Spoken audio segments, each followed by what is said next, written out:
అది 1943వ సంవత్సరం. రెండో ప్రపంచ యుద్ధం భీకరంగా జరుగుతున్న సమయం. అప్పుడే బ్రిటిషర్లపై భారత పోరాటము పతాక స్థాయికి చేరుకుంది. ఈ పోరులో అడాల్ఫ్ హిట్లర్ మద్దతు కోసం నేతాజీ సుభాష్ చంద్రబోస్ జర్మనీ వెళ్లారు. అక్కడి నుంచి తిరిగొచ్చేటప్పుడు నేతాజీని అంతం చేయాలన్నది బ్రిటిషర్ల ప్లాన్. ఇది ముందే పసిగట్టిన హిట్లర్ మరో పథకం రచించారు. నేతాజీని ఆకాశ మార్గాన కాకుండా తన అధునాతన సబ్మెరైన్ యు-180లో తరలించాలని డిసైడ్ అయ్యారు. చివరికి 3 నెలల జర్నీ తర్వాత ఆ జలాంతర్గామి నేతాజీని గమ్యం చేర్చింది. మధ్యలో అడ్డొచ్చిన బ్రిటిష్ నౌకలను ముంచేసింది కూడా. నాటి యు-189 సబ్మెరైన్లకు అప్డేటెడ్ వర్షన్లే ఇప్పుడు ఇండియా సిద్ధం చేయబోతుంది. తాజాగా భారత్ జర్మనీ మధ్య అందుకు సంబంధించిన డీల్ ఫైనల్ అయింది. ఈ సబ్మెరైన్లు ఒకసారి అందుబాటులోకి వస్తే ఇక శత్రువు కథ ముగిసినట్టే. ఇంతకు భారత్ జర్మనీ మధ్య జరిగిన జలాంతర్గాముల ఒప్పందం ఏంటి? Watch this. భారత్ జర్మనీ మధ్య ఫైనల్ అయిన సబ్మెరైన్ డీల్. ప్రాజెక్ట్ 75ఐలో భాగంగా 6 జలాంతర్గాముల తయారీ. జర్మన్ యూ-బోట్స్ భారత్కు గేమ్ చేంజర్ అవుతాయా? శత్రువుకి శత్రువు మిత్రుడు. ఇది చాలామంది ఫాలో అయ్యే ఫార్ములా. బ్రిటిష్ పాలన నుంచి విముక్తి కోసం చేసిన పోరాటంలో నేతాజీ సుభాష్ చంద్రబోస్ కూడా ఇదే నమ్మారు. అటు జర్మనీ నియంత హిట్లర్కు బ్రిటన్ బద్ధశత్రువు. రెండవ ప్రపంచ యుద్ధంలో హిట్లర్ ఒకవైపు, బ్రిటన్ మరోవైపు హోరాహోరీగా తలపడ్డాయి. ఇటు మన దేశంలో శాంతియుతంగా బ్రిటిషర్లపై పోరు జరుగుతూ ఉండగా, నేతాజీ మాత్రం శత్రువుకు చెంప చూపిస్తే స్వరాజ్యం రాదని గాంధీని వ్యతిరేకించారు. గన్ తీసి కణితలకు గురిపెడితేనే స్వాతంత్ర్యం వస్తుందని విశ్వసించారు. అందుకే హిట్లర్తో చేతులు కలిపేందుకు జర్మనీ వెళ్లారు. 1942 మే 29న నేతాజీ హిట్లర్ను కలిశారు. ఇచ్చిపుచ్చుకోవటం అనే డీల్లో భాగంగా పరస్పర సాయం కోసం నేతాజీ హిట్లర్తో భేటీ అయ్యారు. నేతాజీ జర్మనీ వెళ్లిన పనైపోయింది. తిరిగి వెళ్లాల్సిన సమయం వచ్చింది. కాని ఆకాశమార్గాన ప్రయాణిస్తే బ్రిటిషర్లకు నేతాజీ దొరికిపోతారన్న అనుమానం హిట్లర్కు అప్పుడే అర్థమై ఆయన వ్యూహం మార్చారు. నేతాజీని వీలైనంత త్వరగా జపాన్ పంపాలి. కాని విమాన ప్రయాణం సేఫ్ కాదు. ఎందుకంటే అది రెండవ ప్రపంచ యుద్ధ సమయం. మిత్రదేశాలు అమెరికా, ఫ్రాన్స్, బ్రిటన్ దళాలు వైమానిక దాడులు చేసే ప్రమాదముంటుంది. అప్పుడే అడాల్ఫ్ హిట్లర్ తన పవర్ఫుల్ సబ్మెరైన్ యూ-బోట్ను యాక్షన్లోకి దించారు. 1943 ఫిబ్రవరి 9వ తేదీన నేతాజీ యు-180 జలాంతర్గామిలో జర్మనీలోని కీల్ నౌకాశ్రయం నుంచి బయలుదేరారు. 1943 మే 13న సుమత్రా ఉత్తర తీరంలోని సబాంగ్కు నేతాజీ సురక్షితంగా చేరుకున్నారు. ఈ 3 నెలల సుదీర్ఘ ప్రయాణం మధ్య బ్రిటన్కు చెందిన నౌకను కూడా యు-180 సబ్మెరైన్ ముంచేసిందని చెబుతారు. ఈ ప్రయాణంలో నేతాజీని ఒక సబ్మెరైన్ నుంచి మరో సబ్మెరైన్లోకి షిఫ్ట్ చేసినట్టుగా చెబుతారు. ఒక భారతీయుడు జలాంతర్గామిలో ప్రయాణించటం కూడా అదే తొలిసారి. ఈ వివరాలన్నీ చెక్ అమెరికన్ చరిత్రకారుడు మిలన్ హౌజర్ తన పుస్తకంలో రాసుకొచ్చారు. అయితే నేరుగా హిట్లర్ కానీ, అతని నాజీ సైన్యం కానీ ఇండియాకు సాయం చేయలేదు. ఈ చరిత్ర మొత్తం గుర్తుచేయటానికి అసలు కారణం యు-180 అనే జలాంతర్గాములే. జర్మన్ సబ్మెరైన్లను యూ-బోట్లుగా కూడా పిలుస్తారు. హిట్లర్ హయాంలో ఇవి ప్రపంచంలోనే మోస్ట్ అడ్వాన్స్డ్ సబ్మెరైన్లు. రెండవ ప్రపంచ యుద్ధ సమయంలో ఈ సబ్మెరైన్లు అక్షరాలా యుద్ధనౌకలతో సహా 8000 నౌకలను ముంచేశాయి. అలాంటి జలాంతర్గాముల అప్డేటెడ్ వర్షన్ భారత్ నేవీకి అందితే అలాంటి ఒప్పందమే జర్మనీతో జరిగింది.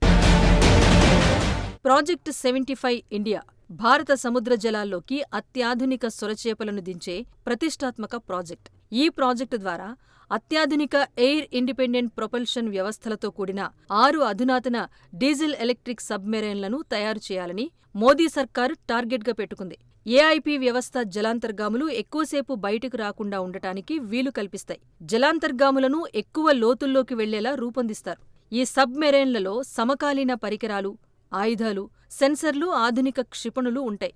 ఈ ప్రాజెక్టు కోసం మజగావ్ డాక్యార్డ్ లిమిటెడ్, జర్మనీకి చెందిన టీకేఎంఎస్ సంస్థలు కలిసి పనిచేయబోతున్నాయి. మొత్తం 70,000 కోట్ల రూపాయలతో 6 జలాంతర్గాములు నిర్మిస్తారు. ఈ భారీ ప్రాజెక్టుతో దేశీయంగా సబ్మెరైన్ల నిర్మాణానికి అవసరమైన విడిభాగాల తయారీ పరిశ్రమలు పుట్టుకొస్తాయని ప్రభుత్వం ఆశిస్తోంది. నిజానికి భారత్ విమాన వాహక నౌకల సంఖ్యను పెంచుకోవాలనే వాదనలున్నా మోదీ ప్రభుత్వం మొదట జలాంతర్గాములను సమకూర్చుకోవటానికే మొగ్గు చూపించింది. ఆధునిక యుద్ధ వ్యూహాల్లో ఆయుధాలను వీలైనంత రహస్యంగా ఉంచటం కీలకం.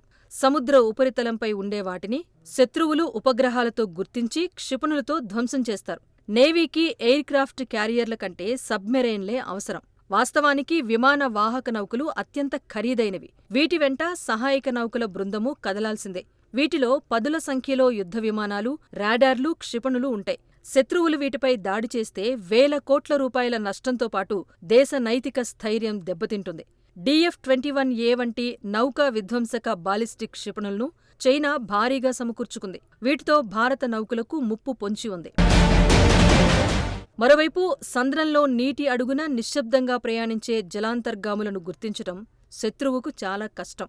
ఆధునిక పరిజ్ఞానం ఉన్న అమెరికా సైతం వీటి జాడను పసిగట్టటంలో కొన్నిసార్లు విఫలమవుతూ ఉంటుంది. 2005లో జరిగిన యుద్ధ విన్యాసాల్లో స్వీడిష్ డీజిల్ జలాంతర్గామి గాట్లాండ్ పలుమార్లు అమెరికా విమాన వాహక నౌక రొనాల్డ్ రీగన్పై గురిపెట్టగలిగింది. పలు నివేదికల ప్రకారం చైనా దగ్గర సుమారు 80కి పైగా సబ్మెరైన్లున్నాయి. భారత్ దగ్గర సుమారు 20 జలాంతర్గాములే ఉన్నాయి. ప్రాజెక్ట్ 75Iలో నిర్మించనున్న 6 జలాంతర్గాముల్లో DRDO అభివృద్ధి చేసిన AIP వ్యవస్థ కీలకంగా మారబోతోంది. సాధారణంగా డీజిల్ ఎలక్ట్రిక్ జలాంతర్గాములు 2 వారాలకు ఒకసారి సముద్ర ఉపరితలంపైకొచ్చి గాలిని గ్రహించి డీజిల్ను మండించి విద్యుత్ను తయారు చేసుకుని నిల్వ చేసుకుంటాయి. ఈ అవసరాన్ని ఎయిర్ ఇండిపెండెంట్ ప్రొపల్షన్ వ్యవస్థ తగ్గించేస్తుంది. నిశ్శబ్దంగా రసాయనిక చర్యతో విద్యుత్ను ఉత్పత్తి చేస్తుంది. సబ్మెరైన్లలో ధ్వనిని సృష్టించకుండా వీలైనంత వరకు వాటిని రహస్యంగా ఉంచేందుకు ఉపకరిస్తుంది. దీంతో జలాంతర్గాములు అదనంగా 3 వారాల పాటు నీటి అడుగున ఉండిపోవచ్చు.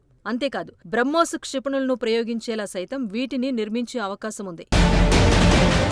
1906వ సంవత్సరంలో జర్మనీ తొలిసారి యూ-బోట్ను నిర్మించింది. 1914లో హిట్లర్ యూ-బోట్ బ్రిటిష్ యుద్ధనౌకను ముంచేసింది. అప్పుడు 250 మంది సిబ్బంది మరణించారు. అక్కడ మొదలు బ్రిటన్ నౌకలను వేటాడుతూనే ఉన్నాయి. దీంతో యూ-బోట్లను బ్రిటిషర్లు వూల్ఫ్ ప్యాక్లుగా పిలిచేవారు.